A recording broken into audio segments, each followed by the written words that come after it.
Tip of the day for गर्मियों का मौसम, कूलर अगर आप चलाते हैं तो उसमें पानी भर के लास्ट में 2 से 3 ड्रॉप आप डाल दीजिए केवड़ा एसेंस। बहुत अच्छा फील करवाता है, एकदम हेवनली, बहुत प्यारी खुशबू हो जाती है पूरे घर में। और जब भी हवा आती है, हवा के साथ वो केवड़ा मिक्स हो जाता है तो उसकी खुशबू बहुत ज़बरदस्त आती है। और कोई बहुत महंगा सॉल्यूशन ये है नहीं, 20 से 25 रुपए की बोतल आती है जो आराम से एक एक ड्रॉप या 2-2 ड्रॉप आप डालते हैं तो मेरे हिसाब से 20 से 25 दिन आराम से चलती है। हमारे तो चलती है, आप भी ट्राई करके देखिएगा। सुबह का सारा काम वाम ख़त्म होने वाला है, सफाई वगैरह हो गई थी, खाना वगैरह हो जाएगा।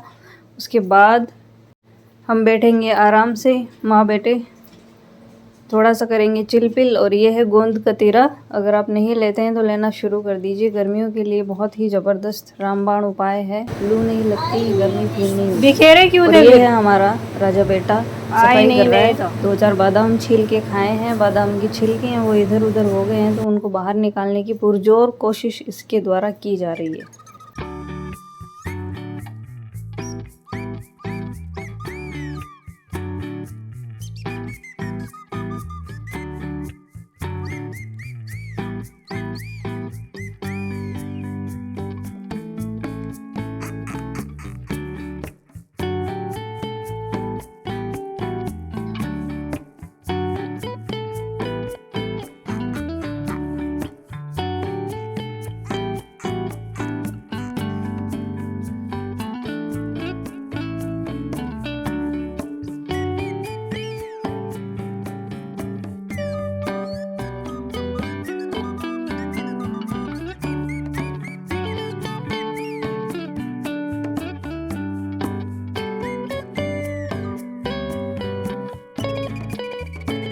नहाना धोना खाना पीना सब हो चुका है। दोपहर का है समय, 1 बजे के करीब मुझे आने लग गई थी खाना खाने के बाद नींद। पर जैसे ही लेटी तो मुझे लगा कि कुछ कर लेना चाहिए, नींद तो ऐसे ही आती जाती रहेगी। So I decided to make a cover. किसका कवर है ये आपको आगे पता चलेगा, लेकिन ये मेरा अब तक का जितना भी मैंने सिलाई का जितना भी काम किया है उसमें सबसे बेस्ट छोटा सा प्यारा सा एक अच्छा वैल्यूएबल चीज़ बनी थी मेरे द्वारा। मैं आपको दिखाऊंगी आगे।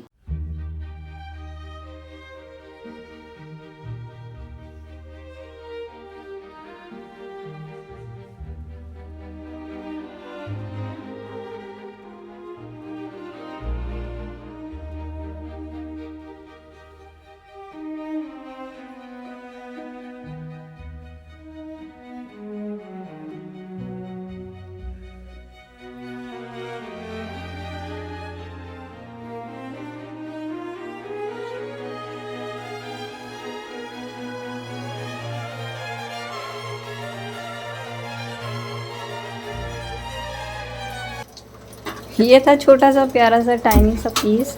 आप ज़रूर बताइएगा, मेरे हिसाब से आपको अंदाज़ा लग गया होगा, स्पेशली गृहिणियों को अंदाज़ा तो पक्का लग ही गया होगा। ओके, सो शाम का समय हो गया है, ये लोग आने वाले हैं। फ़ोन पे इन्फॉर्मेशन मिल गई है तो मैंने चढ़ा दी एक साइड में चाय। और यूवी है, मतलब जो मेरा बेटा है, उसकी फरमाइश है कि आज उसको खाने हैं चिप्स। पूरे 1 महीने बाद उसको ये चिप्स मिलने वाले हैं। मीन्स उसको ऐसा नहीं है कि हर दूसरे दिन ही कोई तली भुनी चीज़ें खाई जाती है। और जो भी तलने भुनने वाली चीज़ें होती है वो मैं वैसे ज़्यादातर घर पे ही बनाती हूँ। और घाणी का तेल होता है तो ज़्यादा इतना डर वाली बात नहीं होती। और वो तो खाता पीता बच्चा होता है तो उसको थोड़ा बहुत हम ऐसी चीज़ें दे सकते हैं ताकि अच्छे से शरीर बने। ओके, सो इसके बाद आज हम बात करेंगे कि जो कट ऑफ है मेरे सब्जेक्ट की, मीन्स इंग्लिश की, जो आप में से बहुत लोगों का है सब्जेक्ट, तो उसकी कट ऑफ का अंदाज़ा जो लगाया जा रहा है, लोग बार बार जो बता रहे हैं, तो थोड़ा कम जाने का चांसेस बता रहे हैं। जैसे लोग कह रहे हैं, कईयों का अंदाज़ा है कि 85 टू 90, कई कह रहे हैं 90 टू 95, और मेरा अंदाज़ा है 90 टू 100 के बीच में जाने वाला है। अब मेरा अंदाज़ा थोड़ा चेंज हो गया है, पहले 100 टू 110 के बीच में था, लेकिन अब मुझे ये लग रहा है कि ये 90 टू 100 के बीच में जाने वाला है। अंदाजे तो अलग अलग हो सकते हैं, पर अगर आपकी अबव 100 हैं तो आप इंटरव्यू की श्योरली तैयारी करिए, क्योंकि कट ऑफ तो डेफिनेटली कम ही जाने वाली है। मेरा तो 100 के आसपास ही बन रहा है, तो मैं इतना बहुत ज़्यादा इसके लिए उत्सुक तो नहीं हूँ। लेकिन लगता है कि इंटरव्यू कॉल क्या पता आ ही जाए, तो देखते हैं। तो इसके लिए तैयारी पहले से ही शुरू कर दीजिए, ज़्यादा डिले मत करिए और ये मत सोचिए कि हमारा कुछ नहीं हो सकता, क्योंकि इस बार पेपर भी बहुत कम लोगों ने ही दिया है। और मैं तो खुद जहाँ पे मेरा सेंटर था वहाँ पे लोग बहुत ही कम थे, मीन्स 24 की जहाँ पे सीट्स लगी हुई थी क्लास में, वहाँ पे केवल हम 6 कैंडिडेट ही थे। और ओवरऑल उस स्कूल में आया था मेरा सेंटर जयपुर में, तो वहाँ हर क्लास में यही सिचुएशन थी।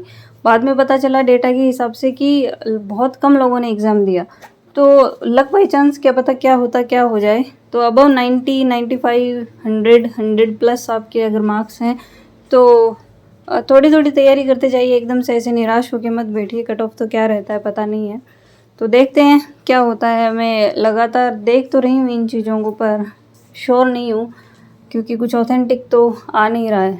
जब तक आरपीएससी खुद कुछ नहीं कहेगा, नहीं बताएगा, तब तक तो कुछ भी डिसाइड नहीं हो सकता। ओके, ये है शाम का टाइम। तो शाम होने से पहले पहले अभी इधर आंधियाँ वगैरह बहुत आ रहे हैं, और गंगानगर, हनुमानगढ़ इधर के साइड के जो भी लोग हैं वो तो इस बात से बहुत अच्छे से वाकिफ़ हैं कि आंधियाँ बहुत आती है इधर। और हर दूसरे दिन मुझे भी घर को धोना निचोड़ना पड़ रहा है। एनीवे, शाम हो गई है, खाना वगैरह सब प्रिपेयर हो गया है। ये फेस पैक है, मैंने आपको पहले भी शेयर किया था। तो अभी घर पे हूँ मैं, जून में छुट्टियाँ चल रही हैं, तो उस हिसाब से थोड़ा सा ध्यान दे लेते हैं। बाद में तो पता नहीं क्या होगा, जुलाई से फिर ज्वाइन करना पड़ेगा, जॉब स्टार्ट हो जाएगी, फिर घर बच्चा सब कुछ ख़तरनाक वाली सिचुएशन होने वाली है।